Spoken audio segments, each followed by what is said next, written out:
Israel সিরিয়ায় হামলা চালাচ্ছে যুক্তরাষ্ট্র থেকে পাওয়া F-35 বিমান ব্যবহার করে। তুরস্ক যদি সিরিয়ায় S-400 সিস্টেম মোতায়েন করে তাহলে ইসরায়েল নতুন হুমকির মুখে পড়তে পারে।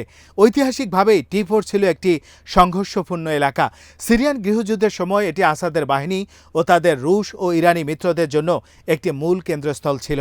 2015 সালে তুরস্ক একটি রুশ বিমান গুলি করে নামানোর পর রাশিয়া তাদের হামেইমিম ঘাঁটিতে এসে S-400 মোতায়েন করে। ঘাঁটিটির কাছাকাছি মরুভূমি অঞ্চল আগেই আইএসের নিয়ন্ত্রণে ছিল। এখন তুরস্ক সেই ভূমিকায় অবতীর্ণ হতে চায়। এই পরিস্থিতিতে যুক্তরাষ্ট্র দোটানায় পড়ে গেছে। সম্প্রতি আঙ্কারা ও ওয়াশিংটনের মধ্যে আলোচনায় S-400 সংক্রান্ত নিষেধাজ্ঞা তুলে নেয়ার বিষয়টি উঠে এসেছে।